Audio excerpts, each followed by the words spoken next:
Hello, मेरा नाम है विकास राजोरा। मेरा सब्जेक्ट है बायोलॉजी और आज 10th क्लास के सेकंड चैप्टर का एक टॉपिक है रिफ्लेक्स एक्शन। इस रिफ्लेक्स एक्शन के बारे में बात करेंगे। क्या है रिफ्लेक्स एक्शन?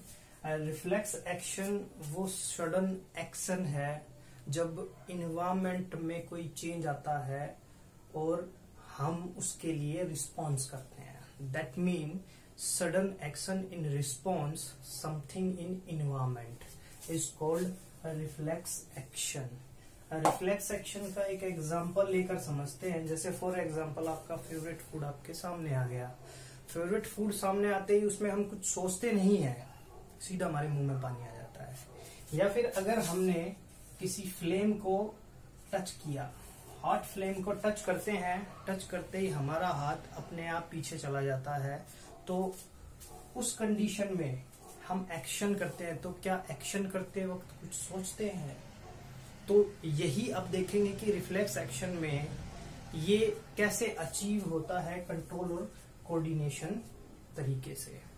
चलो रिफ्लेक्स एक्शन को एग्जांपल के थ्रू समझते हैं कैसे होता है। यानी कि जो ये सडन एक्शन होता है और जिसमें थिंकिंग पार्ट कैसे, क्या और कितना करता है वो देख लेते हैं।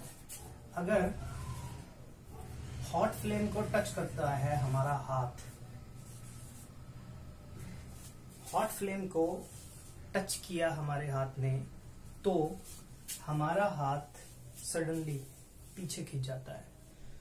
तो जो एक्शन होता है वो कैसे होता है? तो लास्ट वीडियो में हमने बात की थी how the impulse travel from one side to another side. तो उसके लिए नर्व रिस्पॉन्सिबल होती हैं, जो नर्व सेल्स होती हैं वो रिस्पॉन्सिबल होती हैं। और हमने पढ़ा था कि क्या क्या होता है कि जैसे फॉर एग्जांपल रिसेप्टर्स प्रेजेंट हैं और वो रिसेप्टर्स जैसे ही टच किया, रिसेप्टर कहाँ पहुंचाएंगे उस सिग्नल को? ब्रेन के पास पहुंचाएंगे। यानी कि नर्व जो है वो उसे ब्रेन के पास पहुंचाएगी।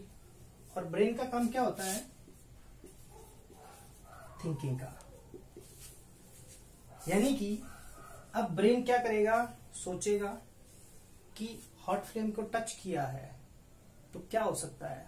पेन होगा और जलने के भी चांसेस है। यानी कि पेन और बर्न दोनों हो सकता है। तो ब्रेन उसके लिए क्या करेगा? फिर नर्व को सिग्नल देगा और वो नर्व मसल्स के पास आएंगी और मसल्स के पास आकर मसल्स जो हैं वो एक्शन करेंगी और जो हाथ है वो पीछे खींच जाएगा।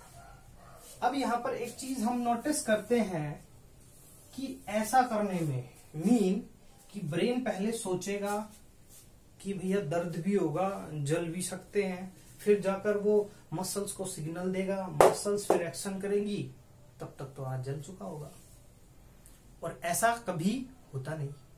तो इसका मतलब ये हुआ कि ब्रेन के अलावा हमारी बॉडी में कोई अलग से एक ऐसा पार्ट है जो इस इमरजेंसी सिचुएशन में हमें बचाता है। तो कैसे बचाता है? ब्रेन ने वहां पर काम क्यों नहीं किया, ये अब देखते हैं। ब्रेन, अभी बताया हमने थिंकिंग, थिंकिंग का काम ब्रेन का होता है। तो जो ब्रेन का ये थिंकिंग पार्ट स्कल में होता है वो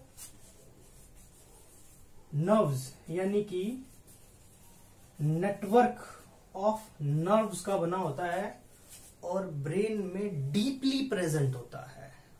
डीपली। तो जब तक इसके पास सिग्नल जाता है तब तक तो इंजरी या नुकसान या ये कह सकते हैं जो इमरजेंसी कंडीशन में जो फैसला लेना चाहिए था सही टाइम पर वो नहीं ले पाए।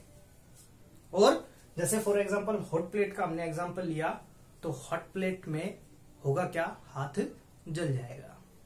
तो उस कंडीशन में कौन काम करेगा?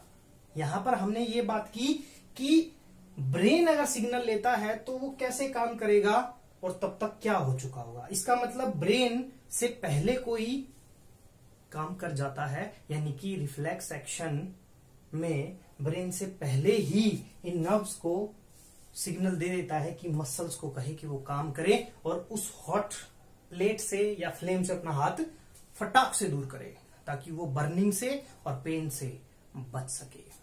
क्या होता है, चलो देखते हैं।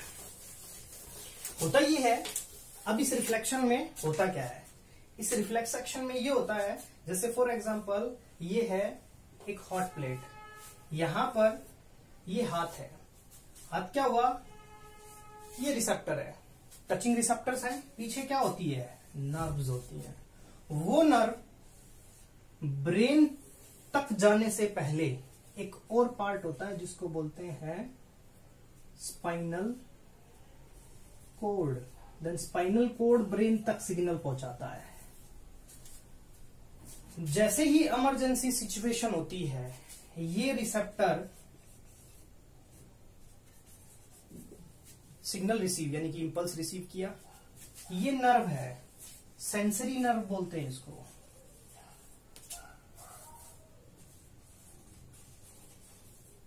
सेंसरी नर्व, ये सेंसरी नर्व स्पाइनल कोड तक सिग्नल पहुंचा देगी।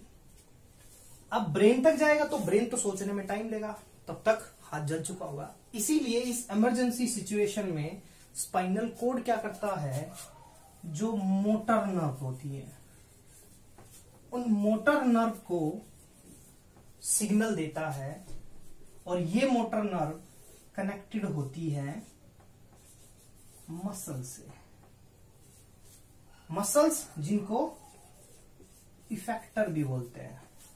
ये मसल्स क्या करेंगी, यहां काम करेंगी, और हाथ जो है वो सडनली पीछे खिंच जाएगा और हम जलने से, पेन होने से बच जाएंगे।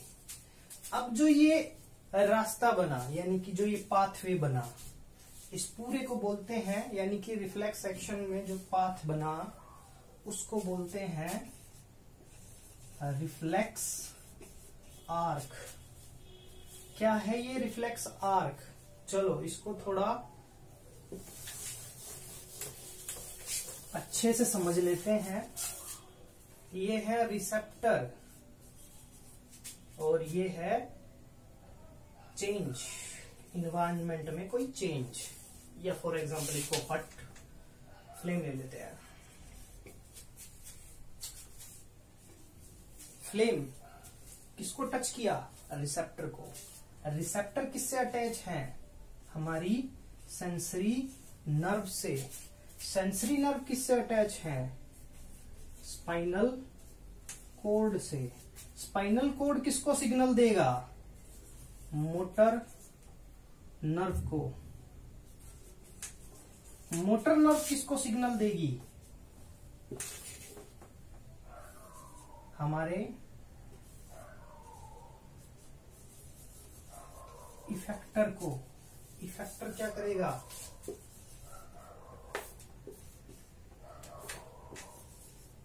रिस्पॉन्ड करेगा।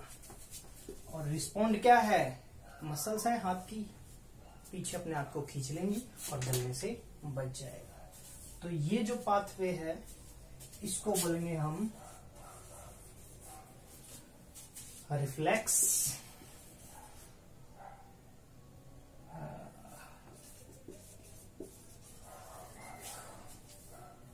इंपॉर्टेंट टॉपिक था। क्वेश्चन क्या बनते हैं वो देखें। यहां पर क्वेश्चन ये देखते हैं कि रिफ्लेक्स एक्शन में,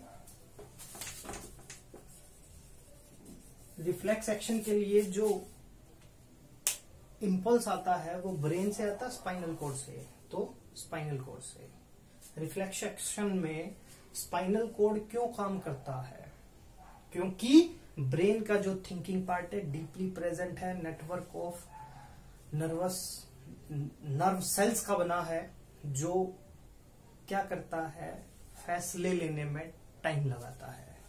तो जो डिसीजन लेता है उसमें टाइम लगेगा, तब तक जब तक वो डिसीजन लेगा तब तक अगर हॉट प्लेट है या फ्लेम है, हाथ जल चुका होगा। तो इस इमरजेंसी सिचुएशन में स्पाइनल कोड काम करेगा और वो ही मोटर नर्व को, जो कि मसल से या इफेक्टर से कनेक्टेड थी, उनको सिग्नल देगा और इमरजेंसी सिचुएशन में मदद करेगा। ये था हमारा रिफ्लेक्स एक्शन। उससे जुड़े क्वेश्चन 3 नंबर में भी आ जाता है। Explain reflex action with example, या why brain not give the signal in reflex action, why the spinal cord give the या why the spinal cord cause action in the reflex action. Reflex, what is reflex arc? Explain with diagram.